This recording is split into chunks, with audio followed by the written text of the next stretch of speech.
എല്ലാവർക്കും നമസ്കാരം. CCSSC RRB bank exam ചാനലിൻ്റെ പുതിയൊരു വീഡിയോയിലേക്ക് എല്ലാവർക്കും ഹൃദയം നിറഞ്ഞ സ്വാഗതം.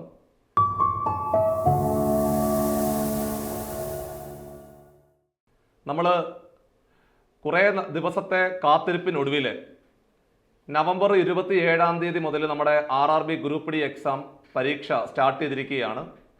27 3 ഷിഫ്റ്റുകളും 28 3 ഷിഫ്റ്റുകളും അങ്ങനെ മൊത്തത്തിൽ 6 ഷിഫ്റ്റുകളാണ് നടന്നു മാറിയത്. അപ്പോൾ സ്വാഭാവികമായിട്ടും ഈ ഒരു പരീക്ഷയുടെ 6 ഷിഫ്റ്റുകൾ നിങ്ങളുടെ മുമ്പിൽ കഴിഞ്ഞിരിക്കുകയാണ്. 6 ഷിഫ്റ്റുകൾ കഴിയുമ്പോൾ സ്വാഭാവികമായിട്ട് നിങ്ങൾ ഓരോരുത്തരും പ്രതീക്ഷിക്കുന്നുണ്ട് ആ ഒരു പരീക്ഷയിൽ ഏതൊക്കെ ചോദ്യങ്ങളാണ് ചോദിച്ചത്, ഏത് നിലവാരത്തിലുള്ള ചോദ്യങ്ങളാണ് ചോദിച്ചത്, ഇനി ഞങ്ങൾ പരീക്ഷയ്ക്ക് വേണ്ടി എക്സാം ഹാളിലേക്ക് കടക്കുന്നു പോകുമ്പോൾ ഏതൊക്കെ മേഖലകൾക്കാണ് പ്രാധാന്യം കൊടുക്കേണ്ടത് എന്നുൾപ്പെടെയുള്ള കംപ്ലീറ്റ് കാര്യങ്ങളാണ് ഇന്നത്തെ വീഡിയോയിൽ ഡിസ്കസ് ചെയ്യുന്നത്. അപ്പോൾ ഞാൻ പറയുന്ന ചില ടോപ്പിക്കുകളുണ്ട്, അത് നിങ്ങൾ ആദ്യമായിട്ടാണ് കേൾക്കുന്നതെങ്കിൽ നിങ്ങൾ പഠിക്കാൻ പോകുന്നത് സമയം പോവും. കാരണം നമ്മൾ നെർവസ് ആവും, ഒരുപാട് സമയം നമുക്ക് നമ്മുടെ മുമ്പിൽ നഷ്ടപ്പെടും. പക്ഷെ ഞാൻ പറയുന്ന ടോപ്പിക്കുകൾ നിങ്ങൾ നേരത്തെ പഠിച്ചു പോയിട്ടുണ്ട് എന്ന് കരുതുക. അങ്ങനെയാണെന്നുണ്ടെങ്കിൽ ഞാൻ ആ പറയുന്ന സബ് ടോപ്പിക്കുകൾക്ക് നിങ്ങൾ കുറച്ചുകൂടി പ്രാധാന്യം കൊടുത്ത് ഇനിയുള്ള ദിവസങ്ങൾ കുറച്ച് ചോദ്യങ്ങൾ കൂടി ആ മേഖലകളിൽ നിന്നും ചെയ്തു പഠിക്കുവാൻ വേണ്ടിയിട്ടാണ് ഈ ഒരു വീഡിയോ ഞാൻ നിങ്ങളുടെ മുമ്പിലേക്ക് കൊണ്ടുവന്നത്. ഇത് തീർച്ചയായിട്ടും തൊട്ടടുത്ത ദിവസങ്ങളിലെ ഗ്രൂപ്പ് ഡി പരീക്ഷ എഴുതാൻ പോകുന്ന എല്ലാ ഉദ്യോഗാർത്ഥികൾക്കും ഇത് ഒരുപാട് ഉപകാരപ്പെടും. അപ്പോൾ നിങ്ങൾ സ്വാഭാവികമായിട്ടും ചോദിക്കും, എന്താണ് ഇത്രയും ഡിലേ ആയിപ്പോയത് വീഡിയോ വരാൻ? ഇവിടെ ഞാൻ ഒരുപാട് ഉദ്യോഗാർത്ഥികളിൽ നിന്നും വിവരങ്ങൾ ശേഖരിച്ച് കുറച്ചും കൂടെ ഓതൻറ്റിക്കേഷനുള്ള, കുറച്ചും കൂടെ വിശ്വാസ്യതയുള്ള ഒരുപാട് പേരിൽ നിന്നും ഡേറ്റാസ് എടുത്തിട്ടാണ് അവസാനം ഈ വീഡിയോ നിങ്ങളുടെ മുമ്പിലേക്ക് വെക്കുന്നത്. അപ്പോൾ എല്ലാവർക്കും ഒരുപാട് ഉപകാരപ്പെടും. കാരണം കുറച്ചും കൂടെ ക്ലാരിറ്റി നമുക്ക് അവിടെ നിന്ന് നേടിയെടുക്കുവാൻ സാധിക്കും. അപ്പോൾ ആദ്യമായിട്ട് അറിയേണ്ടത്, നിങ്ങൾ ആ പരീക്ഷ ഹാളിലേക്ക് കടന്നു പോകുന്ന സമയത്ത് പരീക്ഷ തുടങ്ങി അവസാനിക്കുന്നിടം വരെ നിങ്ങൾക്ക് 90 മിനിറ്റാണ് സമയം കിട്ടുന്നത്. ആ 90 മിനിറ്റ് എന്ന് പറഞ്ഞാൽ 100 മാർക്കിൻ്റെ ഒരു OMR പരീക്ഷയാണ് നിങ്ങൾ എഴുതുന്നത്. 90 മിനിറ്റ് കൊണ്ട് 100 മാർക്കിൻ്റെ ഒരു OMR പരീക്ഷയാണ് നിങ്ങൾ എഴുതുന്നത്. 4 വിഷയങ്ങളാണ് നമുക്കുള്ളത്. ഏറ്റവും പ്രധാനപ്പെട്ട വിഷയം എന്ന് പറയുന്നത് എല്ലാവർക്കും അറിയാം, റീസണിങ് ആണ്. റീസണിങ്ങിന് 30 ചോദ്യങ്ങളുണ്ടാകും ക്വസ്റ്റ്യൻ പേപ്പറിനകത്ത്. മാത്സിനകത്ത് 25 ചോദ്യങ്ങൾ കാണും. ജനറൽ സയൻസിനകത്ത് 25 ക്വസ്റ്റ്യനും ജനറൽ അവയർനെസ്സിനകത്ത് 20 ചോദ്യങ്ങളുമുള്ള ഒരു 100 മാർക്കിൻ്റെ ക്വസ്റ്റ്യൻ പേപ്പറിനകത്താണ് നിങ്ങൾ പരീക്ഷ എഴുതാൻ പോകുന്നത്. 4 ഘട്ടങ്ങളിലായിട്ട്, അതായത് 4 ഘട്ടം എന്ന് പറഞ്ഞാൽ നിങ്ങൾക്ക് അവിടെ 4 പാറ്റേൺ കാണാൻ സാധിക്കും. ആ ഓരോ പാറ്റേൺ നിങ്ങൾ ക്ലിക്ക് ചെയ്തിട്ട് നിങ്ങൾ ഏത് ക്വസ്റ്റ്യൻ ഏത് സബ്ജക്റ്റ് ആണോ എടുത്ത് എഴുതാൻ ആദ്യം പോകുന്നത് അത് നിങ്ങൾ കൃത്യമായിട്ട് നോക്കി ചെയ്യാൻ പറ്റും. നേരത്തെ അങ്ങനെയല്ല. നേരത്തെ എന്ന് പറഞ്ഞു കഴിഞ്ഞാൽ ഷഫിൾഡ് ക്വസ്റ്റ്യൻ ആയിരുന്നു. ഇത്തവണ അങ്ങനല്ല. നിങ്ങൾക്ക് ആ 4 സബ്ജക്റ്റുകൾ ഏതാണ് നിങ്ങൾക്ക് കുറച്ചും കൂടെ ഈസി ആയിട്ട് പെട്ടെന്ന് ക്രാക്ക് ചെയ്യാൻ പറ്റുന്നത്, അപ്പോൾ അത് കൃത്യമായിട്ട് മുകളിൽ 4 എണ്ണം കാണും. അപ്പോൾ നിങ്ങൾ ആദ്യം എഴുതാൻ പോകുന്നത് ജനറൽ അവയർനെസ് ആണെങ്കിൽ ആ 4ാമത്തെ സാധനത്തിൽ പോയി ക്ലിക്ക് ചെയ്ത് കഴിഞ്ഞാൽ അവിടെ 20 ചോദ്യങ്ങൾ കാണാൻ സാധിക്കും. 1ാമത്തെ ചോദ്യം അറിയാമെങ്കിൽ ബബിൾ ചെയ്യുക. സേവ് ആൻഡ് നെക്സ്റ്റ് എന്ന് പറയുന്ന ഓപ്ഷൻ കൃത്യമായിട്ട് നിങ്ങൾ ക്ലിക്ക് ചെയ്തിട്ട് അടുത്ത ക്വസ്റ്റ്യനിലേക്ക് പോകണം. അത് പ്രത്യേകം ശ്രദ്ധിക്കണം. നിങ്ങൾ സേവ് ആൻഡ് നെക്സ്റ്റ് എന്ന് പറയുന്ന ആ താഴെ കിടക്കുന്ന ആ ബട്ടൺ അമർത്തിയില്ലെന്നുണ്ടെങ്കിൽ ആ ക്വസ്റ്റ്യൻ നിങ്ങൾ വാല്യൂ ചെയ്യത്തില്ല എന്നുള്ള കാര്യം കൂടെ ഓർമ്മയിൽ ഉണ്ടാകണം. അത് പ്രത്യേകം ശ്രദ്ധിക്കണം. ഇനി നമുക്ക് കുറച്ചും കൂടെ ആധികാരികമായിട്ട് അത് നോക്കാം. മക്കളെ, ഈ 6 ഷിഫ്റ്റുകളിൽ നിന്നും റീസണിങ്ങിനകത്തെ 30 ചോദ്യങ്ങളും താരതമ്യേന ഈസിയുള്ള ചോദ്യങ്ങളായിരുന്നു. അതായത് റീസണിങ്ങിനകത്ത് നിന്നും നിങ്ങൾക്ക് ഒരു ശരാശരി നിലവാരത്തിൽ പഠിച്ച ഉദ്യോഗാർത്ഥിക്ക് 25 മാർക്ക് സ്കോർ ചെയ്യാൻ സാധിക്കുമായിരുന്നു. 25, 26, 27 സ്കോർ ചെയ്ത ഒരുപാട് പേരുണ്ട്. അപ്പോൾ ഏറ്റവും കുറഞ്ഞ 25 മാർക്ക് നിങ്ങൾക്ക് റീസണിങ്ങിനകത്ത് സ്കോർ ചെയ്യാൻ സാധിക്കുമായിരുന്നു. ഇനി നമുക്ക് പതുക്കെ മാത്സിനകത്തേക്ക് വരാം. മാത്സിനകത്ത് 25 ചോദ്യങ്ങൾ ഉണ്ടായിരുന്നു. കുറച്ച് പേർക്ക് സമയത്തിൻ്റെ ഒരു പ്രശ്നം ഉണ്ടായിരുന്നു, ചെയ്തെടുക്കാനുള്ള സമയം കിട്ടിയില്ല എന്ന് ഒരുപാട് പേര് പറഞ്ഞു. അത് പരിഹരിക്കാൻ വേണ്ടിയിട്ട് ഇനിയുള്ള കുറച്ച് ദിവസങ്ങൾ ഒരു ക്വസ്റ്റ്യൻ പേപ്പർ എടുത്ത് വെച്ച് സ്പീഡിൽ മോക്ക് ചെയ്ത് ഞാൻ കാണിക്കാം. എങ്ങനെയാണ് പെട്ടെന്ന് ചെയ്യേണ്ടത്, last digit concept, sum of digits എന്നൊക്കെ പറയുന്ന കുറച്ച് കോൺസെപ്റ്റ് ഉപയോഗിച്ചുകൊണ്ട് പഴയ ചോദ്യപേപ്പർ 2022 ചോദ്യപേപ്പർ വെച്ചിട്ട് സ്പീഡിലെ നിങ്ങളെ ചോദ്യങ്ങൾ ചെയ്ത് കാണിക്കാം. അത് തൊട്ടടുത്ത ദിവസം നമ്മുടെ ലൈവ് ക്ലാസ്സുകളിൽ നമ്മൾ അറേഞ്ച് ചെയ്യുന്നുണ്ട് കേട്ടോ, നിങ്ങളത് പേടിക്കേണ്ട. അടുത്തത് ജനറൽ അപ്പോൾ അത് 25 ചോദ്യങ്ങൾ ഈസി ചോദ്യങ്ങളും ഉണ്ടായിരുന്നു, കുറച്ച് ഡിഫിക്കൽട്ട് ക്വസ്റ്റ്യൻ ഉണ്ടായിരുന്നു. അപ്പോൾ അതുകൊണ്ട് നമ്മൾ അതിനെ ഈസി ടു മോഡറേറ്റ് ലെവലിലുള്ള ചോദ്യങ്ങളായിട്ട് അതിനെ പരിഗണിക്കുകയാണ്. അപ്പോൾ നിങ്ങൾ എന്നോട് ചോദിക്കും സാർ ആ 25 ചോദ്യങ്ങൾ എങ്ങനെ ഏത് നിലവാരത്തിലുള്ളതാണെന്ന് ചോദിച്ചു കഴിഞ്ഞാൽ ഒരു 18-19 ചോദ്യങ്ങൾ എല്ലാവർക്കും അറ്റൻഡ് ചെയ്യാൻ പറ്റുന്ന ചോദ്യങ്ങൾ ഉണ്ടായിരുന്നു. അതാണ് ഈസി എന്ന് പറഞ്ഞത്. പിന്നെ ഒരു 6-7 ചോദ്യങ്ങൾ കുറച്ചും കൂടെ നിലവാരം കൂടിയ ചോദ്യങ്ങൾ പരീക്ഷയ്ക്ക് ചോദിച്ചു എന്നുള്ളതാണ് വസ്തുത. അതുകൊണ്ടാണ് ഞാൻ ഈസി ടു മോഡറേറ്റ് എന്ന് കൃത്യമായിട്ട് പറഞ്ഞത്. പക്ഷേ റീസണിങ് പക്ക ഈസി ആയിരുന്നു. ചെയ്ത് പഠിച്ചു കഴിഞ്ഞാൽ ഉറപ്പായിട്ട് മാർക്ക് കിട്ടുന്ന വളരെ പ്രധാനപ്പെട്ട ഭാഗമായിരുന്നു റീസണിങ്. അതുകൊണ്ട് റീസണിങ് ഞാൻ പറയുന്ന പോയിന്റ്സുകൾ നിങ്ങൾ കോൺസെൻട്രേറ്റ് ചെയ്തിട്ട് കുറച്ചുകൂടി സമയം സ്പെൻഡ് ചെയ്ത് കഴിഞ്ഞാൽ തീർച്ചയായിട്ടും അതിന് നല്ലൊരു ഔട്ട്പുട്ട് കിട്ടും, ഉറപ്പാണ്. ഇനി സയൻസിനകത്തേക്ക് പോയപ്പോഴാണ് ഒരു പ്രധാനപ്പെട്ട പ്രശ്നം ഉണ്ടായത്. 25 ചോദ്യങ്ങൾ അവിടെ ഉണ്ടായിരുന്നു. പക്ഷേ ആ 25 ചോദ്യങ്ങളിലേക്ക് നമ്മൾ പോകുന്ന സമയത്ത് എല്ലാം നിലവാരമുള്ള ചോദ്യങ്ങളാണ് പരീക്ഷയ്ക്ക് ചോദിച്ചത്. അതായത് ഒരു 10-12 മാർക്കിന് അപ്പുറത്തേക്ക് സ്കോർ ചെയ്യാൻ പറ്റാത്ത അത്രയും നിലവാരത്തിലുള്ള ചോദ്യങ്ങൾ തന്നെയാണ് സയൻസിനകത്ത് നിന്നും പരീക്ഷയ്ക്ക് ചോദിച്ചത്. അപ്പോൾ സയൻസിൻ്റെ ഒരു പ്രത്യേകത, ഇങ്ങനെ ഒരു വിഷയമുണ്ട്, മോഡറേറ്റ് ലെവലുള്ള ചോദ്യങ്ങളാണ്, കുറച്ചും കൂടെ അഡ്വാൻസ്ഡ് ലെവലിലുള്ള ചോദ്യങ്ങളാണ് പരീക്ഷയ്ക്ക് ചോദിച്ചത് എന്നുള്ള കാര്യം നിങ്ങളുടെ മനസ്സിൽ എപ്പോഴും ഓർമ്മയിൽ ഉണ്ടാകണം.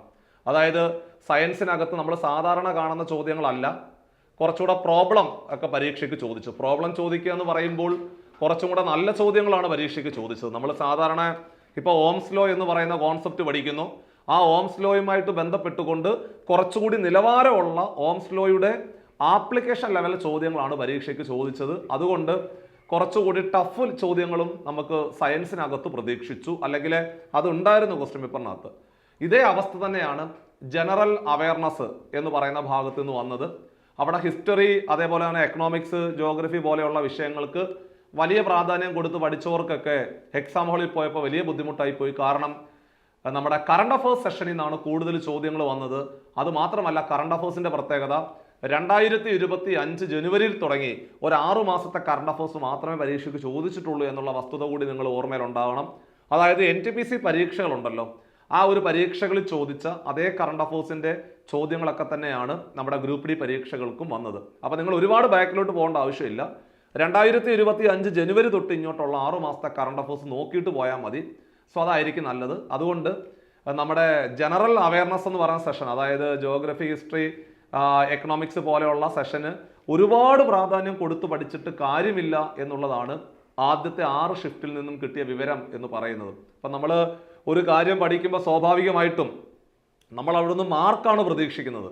അറിവ് നേടുക എന്നതിലുപരി മാർക്കാണ് നമുക്ക് വേണ്ടത്. അപ്പം മാർക്ക് വേണമെന്നുണ്ടെങ്കിൽ തീർച്ചയായിട്ടും അധ്യാപകൻ ഏത് മേഖലയാണോ ചോദിക്കുന്നത് അവിടേക്ക് നമ്മൾ കേന്ദ്രീകരിച്ചുകൊണ്ട് പോവുക എന്നുള്ളത് തന്നെയാണ് ചെയ്യേണ്ടത്.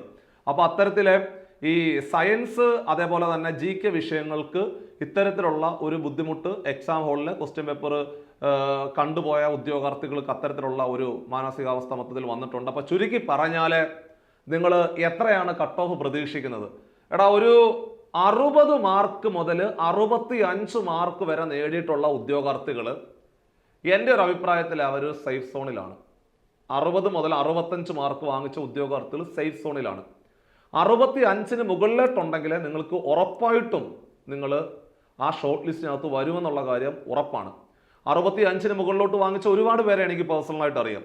70, 72, 75 മാർക്ക് നേടിയ ഒരുപാട് പേരുണ്ട്. അല്ല, ആ ഒരു ലെവലാണ് ഉദ്ദേശിച്ചത്. കൃത്യം നമുക്ക് പറയാൻ പറ്റത്തില്ല എത്ര മാർക്ക് സാറേ, ഏതങ്ങനെ സാറേ 70 മാർക്ക് വാങ്ങിയെന്ന് എങ്ങനെ കൃത്യമായിട്ട് പറയാൻ പറ്റും? അങ്ങനെയല്ലടാ ഞാൻ ഉദ്ദേശിച്ചത്. 70 നമ്മളിപ്പോൾ ഒരു പരീക്ഷ എഴുതി കഴിയുമ്പോൾ സാറേ ഞങ്ങൾക്ക് അറിയാവുന്ന ഒരു 70 ഉണ്ടായിരുന്നു എന്ന് പറയാൻ പറ്റത്തില്ലേ? പിന്നെ നമ്മൾ ഗസ് എഴുതുന്നത് വേറെയാണ്. അങ്ങനെ ഗസ് എഴുതാൻ ഞാൻ ഒരിക്കലും പറയത്തില്ല. എന്നിരുന്നാലും ചില പരീക്ഷകളുടെ ചോദ്യങ്ങളിലേക്ക് നമ്മൾ പോകുമ്പോഴത്തേക്ക് 70 അടിച്ചു. 70 അടിച്ചു കഴിഞ്ഞാൽ ഒരു 3 നമ്മൾ ബബിൾ ചെയ്യും. 3 തെറ്റാണെങ്കിൽ 1 മാർക്ക് നഷ്ടപ്പെട്ടു പോകത്തുള്ളൂ. അപ്പോൾ 69, ചിലപ്പോൾ 3 ശരിയാണെങ്കിൽ, അല്ലെ 2 ശരിയായാലും കുഴപ്പമില്ല. അങ്ങനെ ചെയ്യുന്ന ആൾക്കാരുണ്ട്. അപ്പോൾ അതുപോട്ടെ, അത് നമ്മൾ അവിടെ നിർത്തുകയാണ്. ഞാൻ പറഞ്ഞു വരുന്നത്, ഈ ഒരു 6 ഷിഫ്റ്റുകൾ പരിശോധിക്കുമ്പോൾ ഒരു 60-65 മാർക്ക് വാങ്ങിച്ച ഒരു ആവറേജ് സ്റ്റുഡൻറ്റും 65-ന് മേപ്പോട്ട് വാങ്ങിച്ച ഒരുപാട് പേരുണ്ട്. അവരൊക്കെ കുറച്ചും കൂടെ നന്നായിട്ട് ഹാർഡ് വർക്ക് ചെയ്തിട്ട് എക്സാം ഹാളിലേക്ക് പോയിട്ടുള്ള ആൾക്കാരാണ്. അപ്പോൾ ഇവിടെയും ഞാൻ എടുത്തു പറയുന്നത്, മക്കളെ, നിങ്ങൾ എത്രത്തോളം ആത്മാർത്ഥമായിട്ട് നന്നായിട്ട് പഠിക്കുന്നുണ്ടോ, നിങ്ങൾ എത്രത്തോളം സമയമാണോ അവിടെ സ്പെൻഡ് ചെയ്യുന്നത്, അതിനുള്ള റിസൾട്ട് തീർച്ചയായിട്ടും എക്സാം ഹാളിൽ കിട്ടുന്നുണ്ടോ. അപ്പോൾ അതുകൊണ്ട് നന്നായിട്ട് വർക്കൗട്ട് ചെയ്യുക എന്നുള്ളത് മാത്രമേ ഈ ഒരു കാര്യത്തിൽ പറയാനുള്ളൂ. നമുക്ക് ആ മേഖലകളൊക്കെ ഒന്ന് കേന്ദ്രീകരിച്ച് നോക്കാം. റീസണിങ്ങിനകത്ത് അനലോഗി എന്ന് പറയുന്നൊരു ഭാഗമില്ലേ, ആ ഒരു ഭാഗത്തു നിന്നും 3 ചോദ്യങ്ങൾ വന്ന ഷിഫ്റ്റുകളുണ്ട്. കോഡിംഗ് ഡീകോഡിങ്ങിനകത്ത് 3 ചോദ്യങ്ങൾ വന്ന ഷിഫ്റ്റുകളുണ്ട്. ഞാനത് കൃത്യമായിട്ട് ആൾക്കാരോട് പറഞ്ഞായിരുന്നു. അതാ നിങ്ങൾക്ക് ഏകദേശം ഐഡിയ ഒപ്പിച്ചുകൊണ്ട് വരണമെന്ന് പറഞ്ഞിട്ടുണ്ടായിരുന്നു. സീരീസ് ചില ഷിഫ്റ്റുകളിലെ 4 ചോദ്യങ്ങൾ വരെ വന്നിട്ടുണ്ടായിരുന്നു.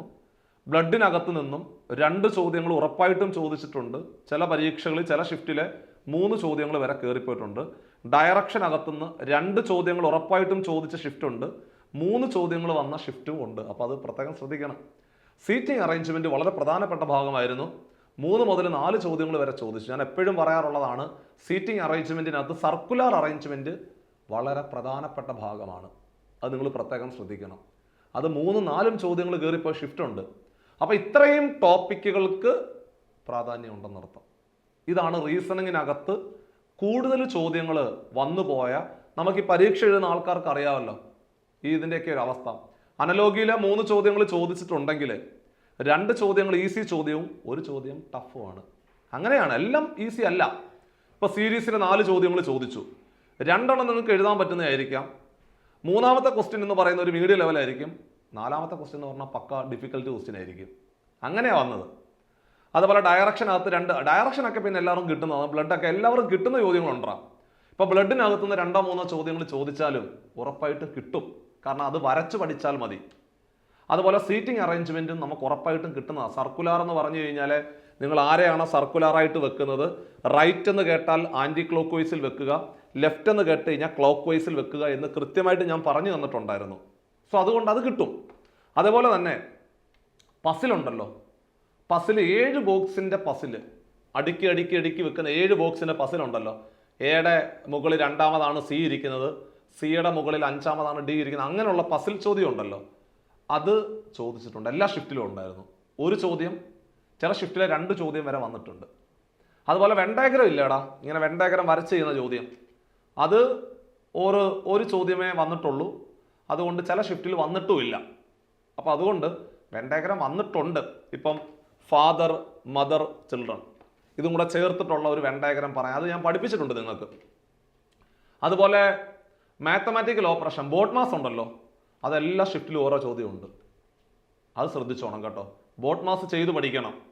അതായത് കഴിഞ്ഞു പോയ RRB പരീക്ഷകളിൽ ചോദിച്ചു പോയ അതേ നിലവാരത്തിലുള്ള ബോട്ട് മാസിൻ്റെ ചോദ്യങ്ങൾ ചെയ്തു പഠിക്കേണ്ടത് അത്യാവശ്യമാണ്. അത് ചെയ്തു പഠിച്ചേ പറ്റുള്ളൂ.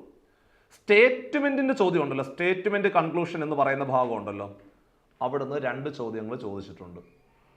പല പരീക്ഷകളും ചോദിച്ചിട്ടുണ്ട്. ചില ഷിഫ്റ്റിൽ 1 ചോദ്യം ചോദിച്ചിട്ടുള്ളൂ.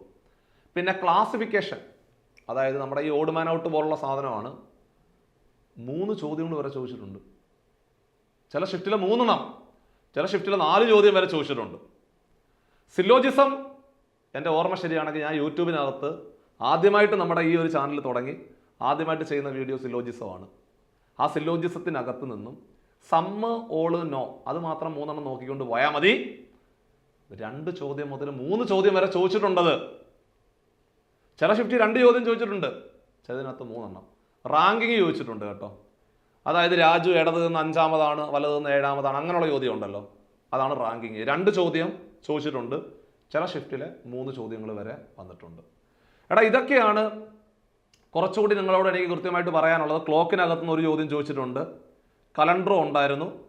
പിന്നെ ബാക്കിയുള്ള പൈപ്പ് സിസ്റ്റം എന്ന് പറയുന്നത് മെൻസുറേഷന് ഞാൻ അപ്പുറത്ത് മാത്സിനകത്തേക്ക് ഉൾപ്പെടുത്താം. അപ്പോൾ ചുരുക്കി പറഞ്ഞാൽ റീസണിങ്ങിനകത്ത് മക്കളെ നിങ്ങൾ ഇത്രയും ഭാഗങ്ങൾക്ക് ഒന്നുകൂടി ഒന്ന് പരിഗണന കൊടുത്തിട്ട് വേണം പഠിക്കാൻ. നിങ്ങൾ വേറെ ടോപ്പിക്കുകളാണ് പഠിച്ചുകൊണ്ടിരിക്കുന്നതെങ്കിൽ ഈ ഒരു ഭാഗത്തേക്ക് ഒന്ന് കേന്ദ്രീകരിച്ചിട്ട് കുറച്ചുകൂടി ചോദ്യങ്ങൾ ചെയ്തു പഠിക്കാൻ വേണ്ടിയിട്ടാണ് ഈ പറയുന്നത്. അടുത്തത് മാത്സിനകത്തേക്ക് വരുമ്പോൾ 2 ഭാഗങ്ങളായിട്ടാണ് മാത്സ്. ഒന്ന് സിമ്പിൾ മാത്സ്, രണ്ടാമത്തത് കുറച്ചും കൂടെ അഡ്വാൻസ്ഡ് മാത്സ്. അഡ്വാൻസ്ഡ് മാത്സ് എന്ന് പറഞ്ഞാൽ ട്രിഗണോമെട്രി, അതേപോലെ ഓൾജിബ്ര, അങ്ങനെയൊക്കെയുള്ള കുറച്ചും കൂടെ നല്ല ഭാഗങ്ങൾ. അതായത് നമ്മൾ +2 ലെവലിൽ പഠിക്കുന്ന ചോദ്യങ്ങളുണ്ടല്ലോ, അവിടുന്ന് 5 ചോദ്യങ്ങൾ വന്നിട്ടുണ്ട് കേട്ടോ. അപ്പോൾ സിമ്പിൾ മാത്സിനകത്ത് നിന്ന് 20 ചോദ്യങ്ങളും അഡ്വാൻസ്ഡ് മാത്സിനകത്ത് നിന്ന് 5 ചോദ്യങ്ങൾ വരെ പരീക്ഷകളിൽ വന്നിട്ടുണ്ട്. 5-6 ചോദ്യങ്ങൾ വരെ വന്നിട്ടുണ്ട്. അപ്പോൾ അത് നിങ്ങൾ ശ്രദ്ധിച്ചോണം. അപ്പോൾ പിന്നെ നിങ്ങൾ പഠിക്കുമ്പോൾ ആ 3D ഉണ്ടല്ലോ, 3D നമ്മൾ ജോമെട്രിക്കൽ 3D പഠിക്കത്തില്ലേ, അതൊന്ന് കേന്ദ്രീകരിച്ചോണേ. എല്ലാത്തിൻ്റെ ഇക്വേഷൻ ഒന്ന് പഠിച്ചുകൊണ്ട് പോണേ.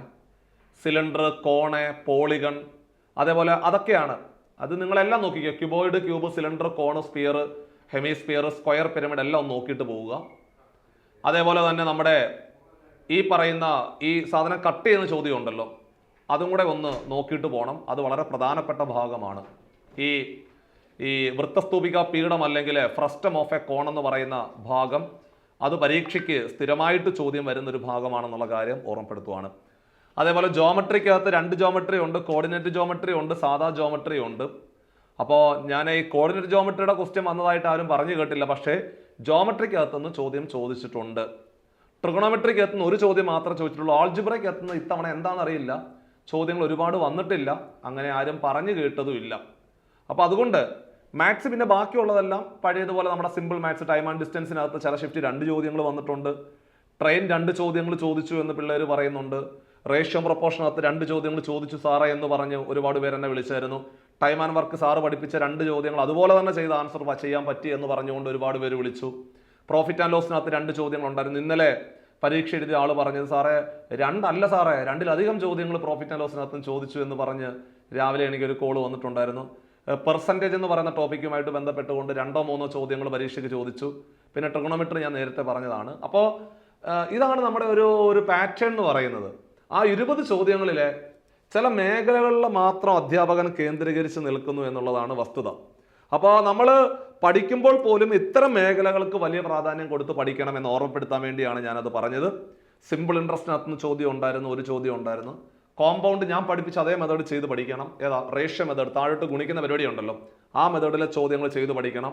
അത് കുറേ അധികം ആളുകൾ പറഞ്ഞു അത് പരീക്ഷകളിൽ ഒരുപാട് ഉപകാരപ്പെട്ടു എന്ന് പറഞ്ഞു. അതുപോലെ സ്റ്റാറ്റ് നിങ്ങൾക്ക് അറിയില്ലെങ്കിൽ വിട്ടേക്ക്, കാരണം ഇനി അവസാന ഘട്ടത്തിലെ സ്റ്റാറ്റ് പഠിക്കാൻ നിൽക്കേണ്ട. ഒരുപാട് പേര് പറഞ്ഞു സാറേ സ്റ്റാറ്റ് അറിയില്ല, അങ്ങനെയാണെങ്കിൽ സ്റ്റാറ്റ് വിട്ടേക്കടാ, കാരണം ഇനി അറിയാത്ത കാര്യങ്ങളിലേക്ക് കൈവച്ച് വെറുതെ ഉള്ള കാര്യം നമ്മുടെ മനസ്സിനെ വെറുതെ പൊള്ളിക്കാൻ നിൽക്കേണ്ട. നമുക്കറിയാവുന്ന കാര്യങ്ങൾ ഒന്നും കൂടെ ഒന്ന് ബൂസ്റ്റപ്പ് ചെയ്തുകൊണ്ട് മുമ്പോട്ട് പോകുന്നതായിരിക്കും ഈ ഒരു ഫൈനൽ നിമിഷത്തിലെ നല്ലത്. എൽസിഎം HCFനകത്തുനിന്ന് ഒരു ചോദ്യം ഉണ്ടായിരുന്നു. ശരാശരി അല്ലെങ്കിൽ ആവറേജ് എന്ന് പറയുന്ന ടോപ്പിക്കിനകത്തുനിന്നും ഒരു ചോദ്യം ഉണ്ടായിരുന്നു. അപ്പോൾ ഇവിടെ നിന്നും ഞാനിപ്പോൾ മാത്സ് അതേപോലെ തന്നെ റീസണിങ്ങിൻ്റെ കാര്യങ്ങൾ മാത്രമേ ഞാനിപ്പോൾ ക്ലാസ്സിൽ കൃത്യമായിട്ട് നിങ്ങളെ അറിയിച്ചിട്ടുള്ളൂ.